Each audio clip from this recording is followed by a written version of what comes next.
Hi, how you doing? Thank you for listening again to our YouTube channel. As I said, every week we're going to talk about various subjects, right? So last week we talked about something protecting yourself, and today we're going to talk about real estate, right? So we're trying to keep it broad. The good thing is being that, old expert in, business, I could talk about many subjects for days, right, that are completely different. I've been in real estate tentatively for like 15 years. Would buy houses, flip them.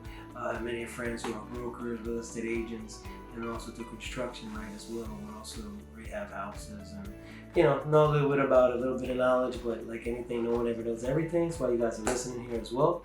And I myself also have mentors in reference to real estate as well, because you always know people that know more than yourself or not. So today we're going to talk about a couple little points, right? And the point's going to be residential real estate versus commercial real estate, right? So again, after you listen to this video, you can always Google, and look up and say, hey, what's the difference? What's advantages, disadvantages? But I want to kind of plant that seed inside you guys' mind as far as what is the difference of residential real estate compared to commercial, right? Right away, you might say, well, residential, somebody lives there. Commercial, somebody doesn't live there. Okay, partly true, right?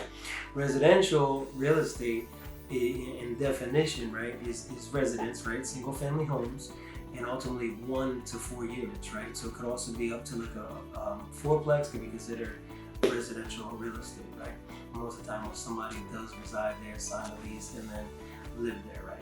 And then also, naturally can buy it as well, so residential, right? And then we have commercial, which commercial real estate tentatively is generally, the definition is 5 or more units, or anything that's rented or leased for a business. So it could be a single standing building, and that's a big difference, right? And now I want to talk a little bit about advantages, disadvantages of each one, or pros and cons of each one, right?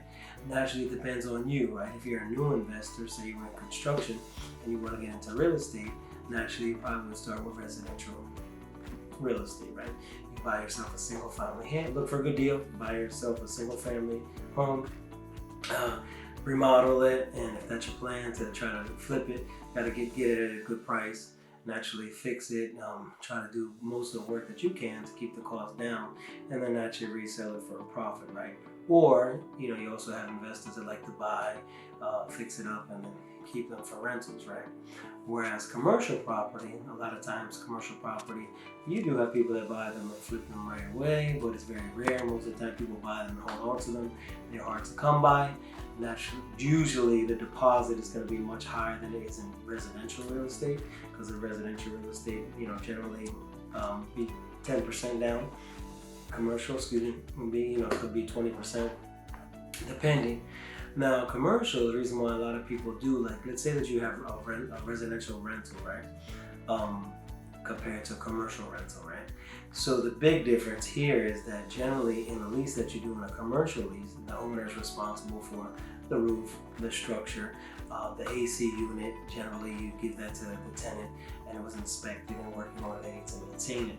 So a lot of issues that go on, like things, little things that pop up, a door doesn't open, door doesn't close inside the business, little things, the owner of the building or property management company is not responsible, but the tenants. So, and including taxes as well, sometimes, triple net, that's in reference to you paying for the insurance, you're paying for the maintenance, it's, separate from the rent. Now, residential, a lot of times the owner, depending on the lease, how it's worded, let's say you're renting rentals and something goes wrong, they call you and you gotta send a plumber over there for a clogged pipe. Depending on how you worded your lease, you could be responsible for fixing up the house more so than commercial. So you do have some people that really like commercial, and some people that stick to residential. It's pretty much finding what works for you. But as I said, generally being in and out, some people, if they don't have the capital to begin in commercial property, they begin in residential property. Myself, I like the residential property.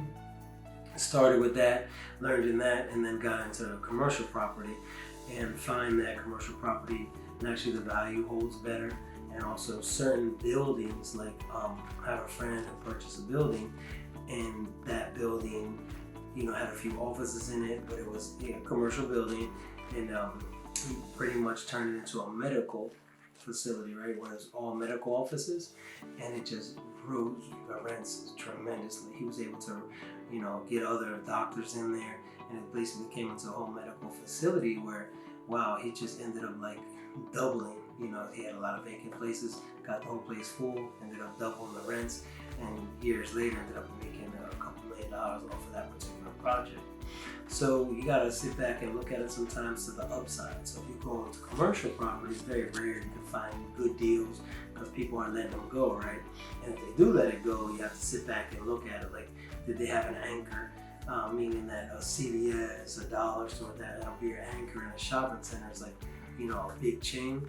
If they're there, you gotta look at their lease and see how long they're gonna be there, because maybe their maybe the lease is like gonna be up soon, and that's why they want to get rid of it.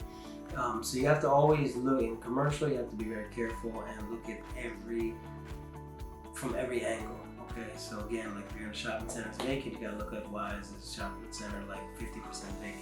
Is it the area? Is it room for growth? Can I convert it to medical offices or whatever you may be, right? You have to look at the whole picture. Whereas residential is kind of cut and dry in the sense of you're buying a house. You gotta check and see naturally what the value is. If you're buying just to flip it, you can look at comps in the area. Or if you're buying to hold on to a rental, same thing. You can you can do a lot of this homework on you by yourself by looking up Zillow, checking out what the rents go for in the area, and you'll be able to judge that and see if the ROI is going to be high enough for you to make some money, return on investment. So naturally, at the end of the day, it boils down to like, what do you want to get into, residential or commercial, right? But it's good to know ultimately the difference of each one, okay? So the difference is quite simple. Like I said, I know I said it earlier, but I'm just going to give you again so you don't have to rewind. Residential, commercial. Residential is going to be single family home and 1 to 4, okay, units. Okay, is considered residential real estate. Okay, commercial is going to be 5 or more. Okay, and if you want to, Google it, look it up for yourself, look at the difference, see how you can get into it. Don't be shy to get away from commercial real estate as well. Some people say, hey, I don't have the money, I want to begin. Okay, well, sometimes they do, they may have it. Sometimes you may find a good deal that pops up that you can get owner financing. Could be, you never know, right? Sometimes the door opens for a reason, right? So don't be scared just because it says it's commercial that, oh, I don't think I can do this thing. But commercial is also a good, investment to get into. The value holds, generally doesn't go down in reference to like residential real estate. You find that it fluctuates more. Now we'll find, interest rates higher. You're still, homes are still selling, but you don't see too much commercial deals, right? Okay, so thanks again for listening in to this subject today, talking about residential, commercial. Hope you guys at least understand now the difference between both of them, that it's not quite as simple as just like residential is where you live, commercial is where you don't live. There's a big difference, and also you can make money in both of them. It's just dependent on what you're looking for and your long-term goals. Right? So if you're looking for rentals, just remember you can have residential rentals and you can also have commercial rentals. Generally, the commercial is going to have more of an upside than the residentials. But saying that, across the United States, the rents are really high. So, what I'm telling you is sometimes things come and you're like, whoa, because I have some clients that are raising the rents really high, and they're like, oh my gosh. Some have had rentals for years, that naturally the rents are so high in the area. Let's say they rent a property for $1,500, and the go-on rent is $2,500. They've had tenants in those places for years, and they're like, well, I can't just raise it $1,000. But right next door, you have people coming in, new renters, and that's what they're paying. So if you're in that situation, you have to, like, naturally when your lease is up and they're good tenants, you can raise it up a little bit. But sometimes newbies and people new to real estate rentals, if you're coming into a hot market, you can charge that rent what is normal, okay? And commercial as well, depending on the area as well, and you find it's in square footage, and that's what it generally goes by. So again, thanks again for listening in. I look forward, thanks for all your support. Thank you for the messages like, hey, when can I hear about this subject, that subject? When you hear me talk about a whole nother subject, you're like, wow, I didn't know he knew this. But I've been, 15 years is a long time to be doing real estate. I'm not a real estate agent, I'm just an investor. But as I said, the one thing to realize is that we've never stopped learning, okay? I can learn things from you guys listening. You can learn things from me, but it doesn't stop there. Consult your broker. Look in the local area to get to know a broker, your real estate agent.